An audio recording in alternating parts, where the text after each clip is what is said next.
안녕하세요. 사유담TV입니다. 네, 시작하겠습니다. 네. 자, 오늘은 사유담TV 완도로 가도록 하겠습니다. 말이 많이 빠르다고 지적들을 하시는데 유튜브는 원래 그런 겁니다. 이해하고 들으시기 바랍니다.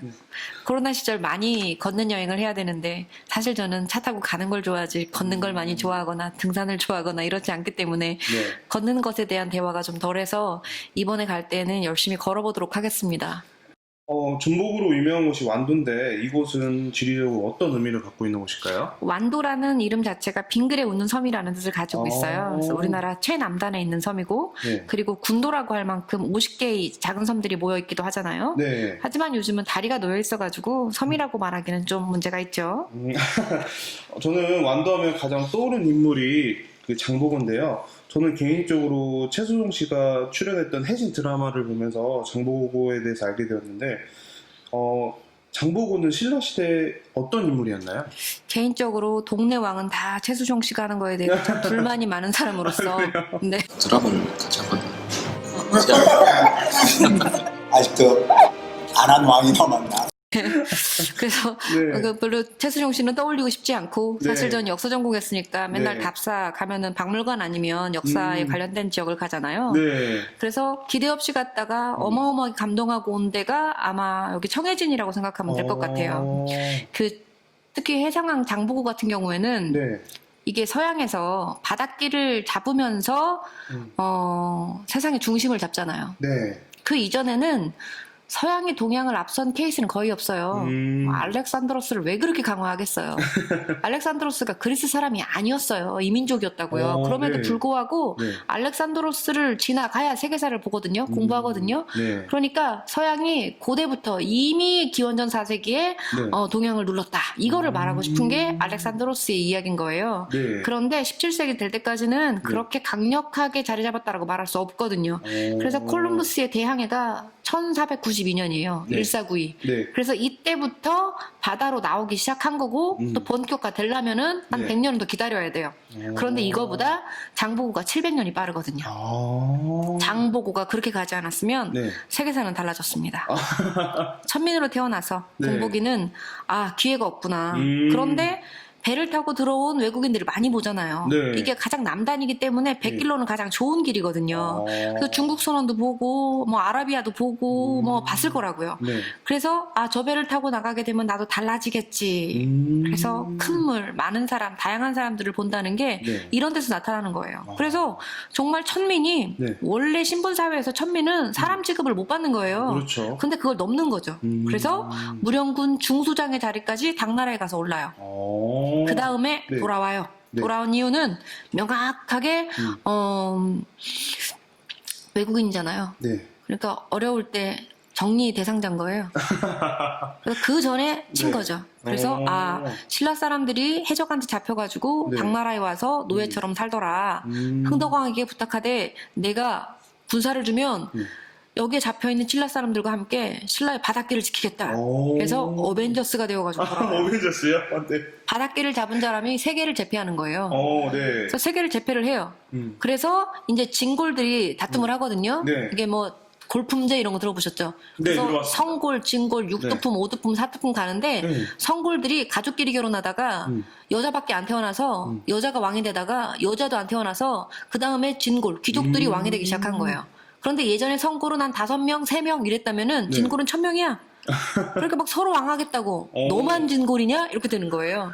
그래서 서로 네. 왕다툼을 하다가 김우징이 네. 청해진으로 내려와요. 그래서 장보고가 지켜주고 네. 장보고의 힘을 타고 가가지고 왕이 돼요. 그래서 왕이 된 다음에 네 아들하고 네. 장보고 내 딸하고 결혼시켜서 우리 왕가로 진출을 해보자. 그런데 서합할 귀족들이 김우징 너는 인정하겠는데 장보고까지는 우리가 그렇게 천한 것까지는 못 받아들이겠다 해서 염장을 보내가지고 네. 죽입니다.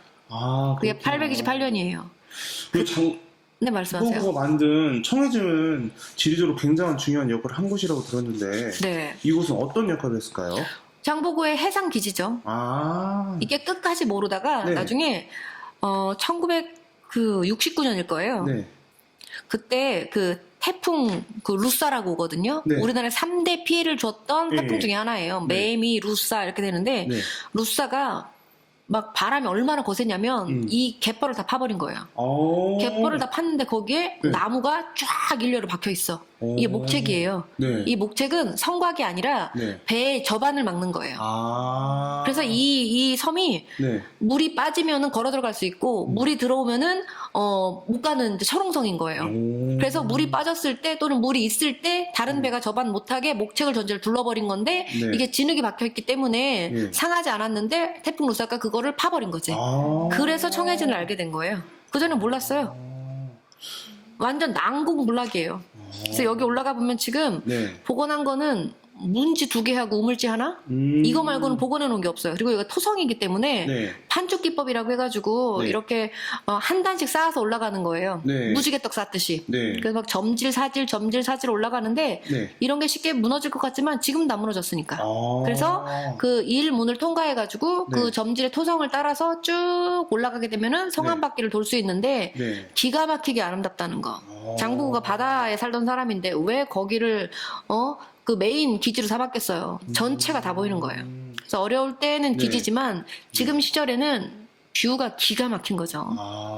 그래서 야 여기 있으면 진짜 그 타이타닉의 맨 앞에 타가지고 내가 세상의 왕이다 하듯이 그 느낌이 들어요. 와, 너무 그래요? 아름다운 거예요. 아무 기대 안 하고 가서 여기는 한여름에 그러니까 구름 한 점도 없을 때 막 더워서 어쩔 줄 모를 때 네. 그때 올라가서 보게 되면 우울증 완치. 꼭 가봐야 돼. 네, 우울증 완치예요. 정말 예뻐요. 네. 아무것도 없다니까요. 근데 야 장보고가 세상을 품을 만한 뷰다라고 생각할 수 있을 겁니다. 그리고 이곳에 또 다른 볼거리가 있다고 하는데 어떤 볼거리가 있을까요? 전시관이요. 보통 지역에 네. 가보게 되면 그 청해진이 네. 완전 일시에 장보고 죽고 나서 완전 파괴가 됐을 거예요. 돌 위에 돌 하나 안 남겼을걸요? 토성이니까 남은 거지. 네. 그랬으니까 유물도 다 파괴가 됐거든요. 근데 이 파괴됐음에도 불구하고 네. 조금씩은 남았잖아요. 예. 그걸 가지고 전시관을 꾸미는데 대부분이 파괴된 거라 네. 유물을 가지고 감동하기는 힘들어요. 그런데 여기는 뭐가 있냐면 파도를 닮은 전시관이라는 거예요. 그래서 뭔 소린가 또 네모난데 무슨 파도를 닮았나라고 했는데 네. 물결 그 장도 주변에 있는 네. 그 우리나라 물빛이 푸르 거무 대대하잖아요. 네. 푸르 거무 대대한 물결을 판넬로 만들어가지고 외부 박물관 외부를 커버링을 한 거예요. 그래서 그 바다를 네. 오랫동안 내려다보고 있던 좀 철학적인 사람들은 그 물결이 맞구나라고 생각을 하고 저처럼 그렇게 1차원적인 사람들은 파도 같은 소리 하고 앉았다 이렇게 지나가게 되는 거예요. 근데 정말 생각을 많이 한 전시관이구나 해서 노출과 다듬이 정확한 전시관입니다. 그래서 안에 들어있는 유물보다는 주변을 이해한 전시관이라고 생각하시면 됩니다. 제가 참 좋아하는 곳 중에 한 곳입니다. 네. 이사님이 좋아하신다고 하시니까 저도 한번 가서 한번 눈으로 한번 확인을 해봐야겠네요. 네. 제 말 듣고 가가지고 욕한 사람 많아요. 하여튼 저는 좋아요. 네, 알겠습니다. 완도안의 작은 산 고금도 이곳에는 충무공 이순신 장군의 유적이 자리해 있다고 들었어요. 근데 지난번에 목포 여행 때도 이순신 장군 이야기가 나왔었는데 남들은 모조리 이순신 장군과 관련이 있고요. 이순신 네. 장군이 큰 전쟁은 안 하세요. 왜냐면 예. 일본은 네. 섬나라잖아요. 네. 해군력이 약할 수가 없잖아요. 그쵸. 얘네 작정하고 준비하고 온 애들이잖아요. 우리 네. 1392년에 조선 만들어지고 1592년 전쟁 날 때까지 200년간 네. 박스로마나 평화의 시기였거든요. 그래서 군대 갔다 와가지고 예비군 있다가 전쟁 나오라고 하면은 나 총을 어떻게 쐈었지? 그럴 거 아니에요. 200년간 한 번도 안 쏴본 거예요. 그래서 전국이 다 뚫리거든요. 네. 여기도 마찬가지거든요. 그래서 이순신 장군 혼자 막았다고 해도 바닷길은 틀리지 않아요 라고 지난번에 말했는데 네. 그게 정말로 그래요. 그런데 이순신 장군도 이시고 왕도 이시예요. 선조가 이순신을 굉장히 싫어해요. 그래서 1차 전쟁 끝나고 나서 굉장히 칭찬해 줄 줄 알았더니 서울까지 압송해가지고 아마 정유재란 일어나지 않았으면 죽였을 가능성도 있어요. 그런데 이순신 장군이 1차 전쟁이 임진왜란, 2차 전쟁이 정유재란이라고 했죠. 네. 정유재란 마지막 전투에서 노량에서 전사하세요. 그것도 도망가는 적의 유탄을 맞고 그리고 나서 나의 죽음을 적에게 알리지 마라 이렇게 말했다고 하는데 왜 그 타임에 죽었을까? 장수가 전쟁에서 죽는 게 가장 명예롭다고 판단한 건 아닐까. 어차피 거기서 안 죽어도 선조한테 죽어요. 그렇겠죠. 예, 이게 분노에 휩싸인 사람들의 질투는 막을 수가 없거든요. 어쨌든 그분이 돌아가시고 나서 네. 고향으로 옮기기까지 80일간 매장한 곳이 바로 이곳입니다. 아, 그래서 진린이 와가지고 네. 작은 나라의 큰 장군이라고 하면서 이순신에 대해서 대단히 감동한 기록들을 남기게 되는데 네. 이렇게 팔사품이라고 해가지고 네. 그 제후들에게 내리는 어떤 선물 같은 게 있어요. 네. 그러니까 뭐 산부인 뭐 이런 것처럼 이렇게 의기인데 그거를 보통 선조한테 내리는 거예요. 보통 왕한테 내리잖아요. 네. 이순신한테 내려요. 아우, 손주가 또 화가 났었겠네요. 아유 당연하죠. 죽을 수밖에 없는 구도예요. 네. 그러니까 그걸 받아가지고 지금도 어딨냐면 통영에 있어요. 오, 이순신한테 내렸으니까. 의외네요. 한양으로 갔을 것 같은데. 아니, 제 생각에는 서울에 있던지 아니면 나는 일제강점기였으면 일본인이라면 뺏어갔을 거야. 네, 저도 그렇게 생각. 존경하면서도 미워하거든요. 아, 근데 통영에 있어요. 목숨 걸고 지킨 거죠, 그거는. 그래서, 아이고, 니네 온습도 못 지키고, 이거 상하면 안 되니까, 이제 서울로 가가지고 전시하겠다. 이거를, 됐다. 일제강점기 때도 지켜냈다. 나중에 통영편에서 그거는 자세하게 말씀드리도록 하겠습니다. 기대가 되네요. 네, 어쨌든 이순신 장군이 네. 80일간 매장돼 있었던 마지막 해군 기지라고 생각을 하시면 되고, 네. 여기에 이순신 장군의 한이 있어서 네. 잡초 하나도 나지 않는다고 사람들이 얘기하는데, 아. 원래 월송되는 소나무기 때문에 소나무 주변은 피톤치드 때문에 잡초는 안 나요. 그런데 어쨌든 저는 네. 이순신 장군의 기운 때문이라고 네. 저도 그렇게 말하도록 하겠습니다. 네. 저 이순신 장군 하면 한국 사람들이 가장 잘 알고 있고 최고의 장군이라고 생각하는데 이사님은 어느 부분이 가장 최고라고 생각하시나요? 어느 정권 때 네. 어느 정권 때 어느 정권 하여튼 때요? 모든 네. 강의는 제가 전국 강의를 하니까 네. 모든 강의는 이순신이었어요. 그래서 나 이걸 해야 돼 말아야 돼 하는데 네. 10개 중에 9개가 이순신이 어떻게 하네요. 그쵸. 그래서 이순신을 네. 서울에서 태어나거든요. 네. 서울에서 태어났는데 이 문관이잖아요 원래. 네. 문과 공부를 하다가 계속 떨어진 거지. 그래서 문과 시험을 본 거예요. 아, 그래요? 그럼요. 오. 이게 네. 그 서울이라고 들어봤죠. 네. 서울들은 문과 시험을 못 봐요. 그래서 문과 시험을 볼 수 있는 게 선비의 가장 큰 영예로움이에요. 되거나 말거나. 네. 그래서 문과 준비를 하다가 계속 떨어지니까 먹고는 살아야 되겠고 40 넘어가지고 문과 네. 시험 본 거예요. 그래서 이순신 장군 생각해 봐봐요. 네. 문과 시험장에 가가지고 말을 타다가 떨어졌는데 그 나무로 이렇게 꽁꽁 칭여 매고 다시 말에 올랐다고. 그래서 저 장수가 누구요? 이거 물어봤다고. 문과가 무슨 말에서 떨어져. 말이 안 되죠. 아이 무슨 얘기야 이게. 말도 안 되는 거잖아요. 네. 근데 문과였던 거예요. 근데 먹고 살아야 되니까 문과가 된 거예요. 근데 문신은 어떤 기능을 가지고 있냐면 네. 평생 관리를 하던 안 하던 상관없이 네. 자기 일생의 가장 중요한 순간들을 기록으로 남겨요. 그래야 교육과 내가 미래에 연결되기 때문이에요.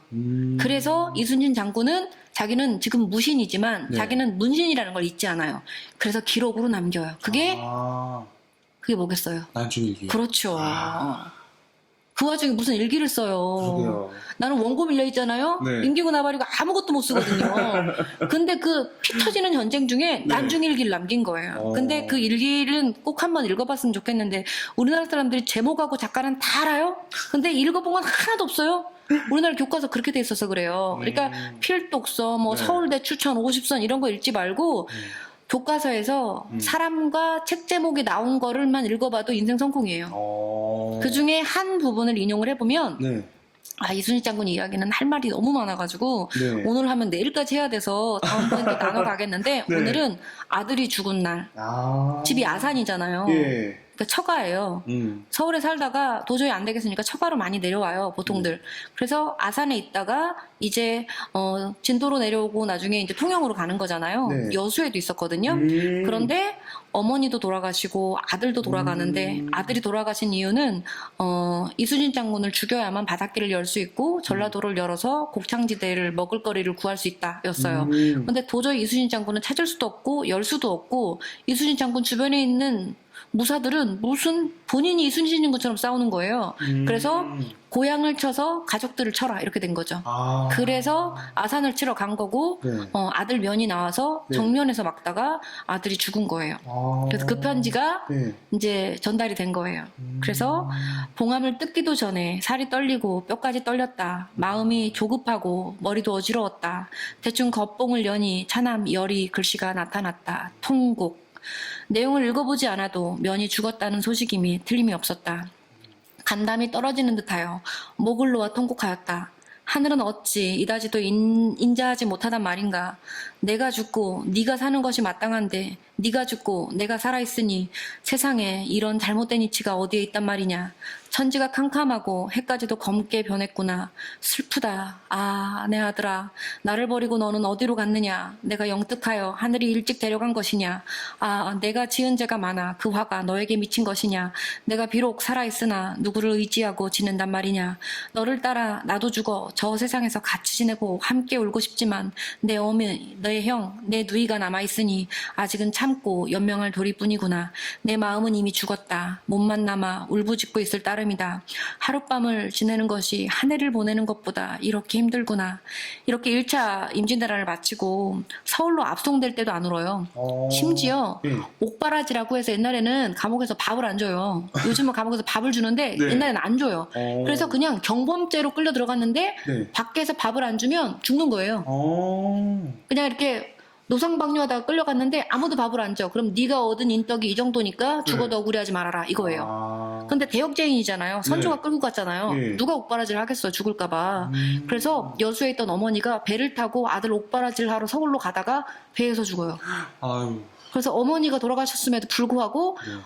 그 찾아가서 제대로 울지도 못해요. 그래서 어머니 돌아가셨을 때도 보통 이렇게 고지식한 분들은 전쟁 중이거나 말거나 3년상 한다고요. 그런데 그걸 못해요. 왜냐하면 정유재란 터지거든요. 아. 그래서 그때 기록물도 남아있는데 네. 그때도 많이 슬퍼했지만 아들 면을 보내고 나서 썼던 글만큼 참담하진 않더라고요. 저 처음에 얼마나 울었나 몰라요. 그래서 20살 아들을 보내고 네. 밤새 울고 밤새 글을 쓴 거예요. 그래서 한숨도 못 자고 나오니까 코피가 막 쏟아져. 근데 그 기록도 남거든요. 네. 코피가 쏟아지면서 병사들 반맥이라고. 아. 특히 어려운 일, 노군, 그러니까 노를 젓는 병사들 있잖아요. 네. 병사들이 식사를 이렇게 챙겨요. 아, 그래서 이런 사람이구나. 이런 사람이니까 전국에서 이순신의 비석이나 이순신의 사당은 다 남았어요. 네. 보통 이런 거 누가 군에서 만들고 시에서 만들잖아요. 네. 그러면 20년 못 가요. 아, 바람 불고 비 오면 없어져. 왜 없어지겠어요? 알지도 못하니까 일부러도 부시는 거예요. 네. 아이고 바람 부는데 날라갔대. 돌이 날라가대. 아이고 또 내려갔잖아. 그랬더니 희한하대. 이렇게 됐거든요. 근데 네. 이순신 장군은 네. 남부가 초토화가 된 거예요. 네. 7년 전쟁 동안에. 네. 근데 자기네 집, 자기네 농토 챙기기 전에 이순신 장군을 위한 사당을 먼저 꾸미고 자기네 집을 잡아요. 그만큼 네. 이분이 아니었으면 죽었다. 이 사람이 이 나라의 왕이다라고 네. 생각을 한 거죠. 아. 엄청나죠? 오늘 그만할까요? 아니요. 아, 좀 더. 촉촉한데? 좀 더. 아이 그만해요. 그만할까요? 네, 네, 알겠습니다. 오늘도 재밌는 이야기 함께 나눠봤는데요. 네, 오늘 여행은 여기서 마무리하겠습니다. 네, 네. 수고하셨습니다. 수고하셨습니다.